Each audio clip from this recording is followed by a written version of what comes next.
Doctor Mohammad ইউনূসকে এবং general ওয়াকারকে, এই দুজন ব্যক্তিকে আমরা যদি একটা অ্যালাইনমেন্টের মধ্যে রাখি, আমাদের দেশ নিশ্চিত উন্নয়নের দিকে যাবে। অনেকেই বলছেন একটা 111-এর আশঙ্কা করছেন, সেটা ফেসবুকে দেখতেছি বা বিভিন্ন জায়গায় আলাপ আলোচনা আছে।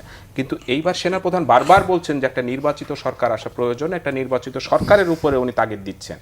তারপরও 111-এর কথা কেন আসছে? এটা কি একটা সেনাবাহিনীকে বিতর্কিত করার জন্য? সেনাবাহিনীকে বিতর্কিত করা না, আমি বলবো এটা উস্কানি দেওয়ার জন্য। মানে এটা একটা গ্রুপ চাচ্ছে সেনাবাহিনী যাতে সেরকম একটা সিচুয়েশন ক্রিয়েট করে, কিন্তু সেনাবাহিনী চাচ্ছে না। না, সেনাবাহিনী চাচ্ছে না, এবং এই জন্য বললাম যে সেনাবাহিনী সেই বিতর্কে পাও দিবে না। কারণ আপনি দেখবেন সেনাপ্রধান একটা বক্তব্য একবার বলেছিলেন যে তোমরা হিকমার সাথে কাজ করো। মানে এই কথাটা সেনাপ্রধান কিন্তু একটা আন্দাজ থেকে বলে, মানে ইসের থেকে, মানে তার অ্যাসেসমেন্ট থেকে বলেছিলেন যে সারা দেশে যে পরিমাণে সেনাবাহিনীকে নিয়ে ওই যে যখন হাসনাত একটা বক্তব্য দিল যে ওয়াকার না হাসনাত এরকম একটা স্লোগান হলো না, যে মুহূর্তে সেনাবাহিনীকে নিয়ে খুব বেশি অ্যাগ্রেসিভলি নেগেটিভলি নেটিজেনরা কথা বলছিল, তখন ওই মুহূর্তে যখন একটা সেনাপ্রধানকে নিয়ে যখন নেগেটিভ মন্তব্য করা হয়, তখন একটা সেনাবাহিনীর সেনাপ্রধানের কমান্ডে যারা থাকেন, তারা যদি তার কমান্ডে আপনার ফুলি কন্ট্রোলে থাকে এবং তাদের যদি আস্থা থাকে, তখন কিন্তু তারা তাদের সেনাপ্রধানকে নিয়ে বাজে মন্তব্য সহ্য করবে না। সো ওই মুহূর্তে যে কোনো একটা সৈনিক মাঠে ঘাটে যেখানে তারা আছে, তাদের কাছে অস্ত্র আছে, তারা ফায়ার ওপেন করতে পারতো, অনেক কিছু করার সুযোগ ছিল। তো সেটা থেকে যাতে রক্ষা পাই, সেজন্যই কিন্তু সেনাপ্রধান সবাইকে বলেছিল যে তোমরা ধৈর্য এবং হিকমার সাথে কাজ করো। তার মানে সেনাপ্রধানের ফুল কন্ট্রোল আর্মির প্রতি আছে। আর সেনাবাহিনীর মেইন যেটা মেরুদণ্ড, যারা একটু মিড লেভেল এবং ফিল্ড অফিসার যারা আছে, এরা তার প্রতি যথেষ্ট সন্তুষ্ট। কারণ কি, অ্যাকচুয়ালি আর্মির ভিতরে কি হচ্ছে না হচ্ছে তারা তো দেখতে পান। এবং আরেকটা বিষয় কি, রিপন ভাইয়ের কথাটা ধরে আমি বলি যে ওই যে একজন অফিসার আপনার কোরআনের আয়াত তিলাওয়াত করে একটা আয়াত বলেছিল, যেটা জুলুম সম্পর্কিত আয়াতটা ছিল, যে জুলুমকারীর প্রতি আল্লাহর যে তো এখানে আপনি চিন্তা করেন এই একই জিনিস যদি ইকবাল করিম ভূঁইয়ার সময় করা হতো, ওই অফিসারকে জঙ্গি বানানো হতো। আপনাদের খেয়াল করতে হবে যে আজকে তুমি হাসনা, তুমি সার্জিস, তুমি মাহফুজ, তোমরা যে এত বাড়াবাড়ি করছো, তোমরা তো আসলে কিভাবে হিরো হইলা? তোমরা হিরো হইলে তাহলে তো বিএনপি সবাই হিরো। কারণ কি, তোমাদের বিশেষত্ব আমি দেখি না। কারণ বাংলাদেশের পট পরিবর্তন হচ্ছে 3 আগস্টের কারণে, যে যত বলুক।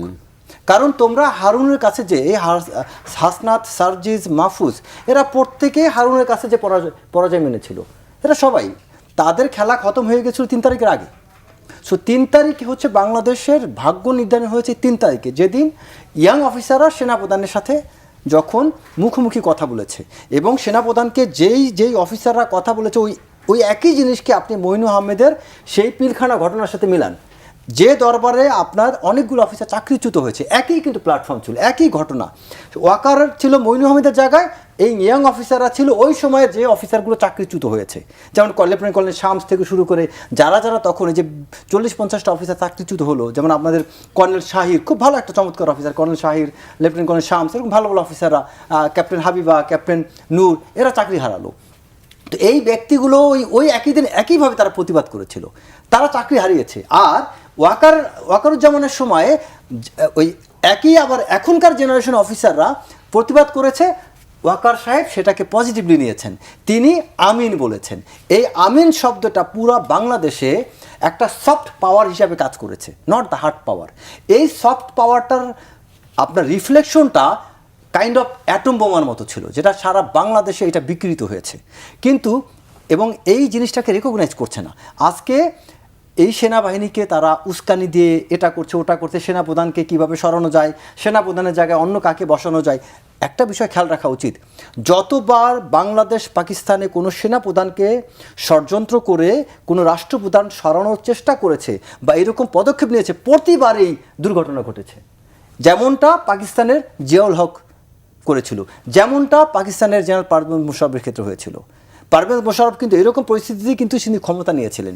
জিয়াউল হক ব্রুটোর কাছ থেকে, হ্যাঁ, ইমরান খানও কিন্তু জেলে আছে ওই একই কারণে, কারণ ইমরান খানও সেনাবাহিনীর বিষয়টা নিয়েই করেছিলেন। সো খেয়াল রাখতে হবে যে এই বাংলাদেশের ইতিহাসটা কেমন। এখানে যদি আপনি ইতিহাস না জেনে হুটহাট করে সেনাবাহিনী কিনে একটা মন্তব্য করলেন, আচ্ছা এখন তারা, আপনি চিন্তা করেন সেনাবাহিনী কি আসলে কারোর প্রতিপক্ষ? কখনোই না। সেনাবাহিনী হচ্ছে, সেনাবাহিনী কেন টার্গেটেড? সেনাবাহিনী টার্গেট হচ্ছে কারণ কি, আমাদের প্রতিবেশী দেশ ভারত কখনোই চাইবে না, এটা ভারতকে আমি ভারত বলে কোনো কথা নয়, যে কোনো প্রতিবেশী রাষ্ট্র চাইবে তার প্রতিবেশী রাষ্ট্রের সেনাবাহিনী দুর্বল হোক, কারণ তার আমার দেশের প্রতিরক্ষা বাহিনী দুর্বল হলে আমি পার্শ্ববর্তী দেশের জন্য বড় কোনো হুমকি হব না। এখানে আপনার যেটাকে বলা হয় যে আপনার কি বলে সিকিউরিটি ডিলেমা, এই জিনিসটা আমাকে ফেস করতে হবে না, অটোমেটিক্যালি আমি এখানে ডোমিনেট করতে পারবো। সো বাংলাদেশে যদি এখন সেনাবাহিনীটা বিতর্কিত হয়, সেনাবাহিনীর প্রতি মানুষের জনগণের অনাস্থা হয়, তখন কিন্তু বাংলাদেশের sovereignty will be in stake, তখন এটা থ্রেটের মধ্যে পড়ে যাবে। আর এই মুহূর্তে আপনি খেয়াল করেন যে ডক্টর মোহাম্মদ ইউনূসকে এবং জেনারেল ওয়াকারকে, এই দুজন ব্যক্তিকে আমরা যদি একটা অ্যালাইনমেন্টের মধ্যে রাখি, আমাদের দেশ নিশ্চিত উন্নয়নের দিকে যাবে।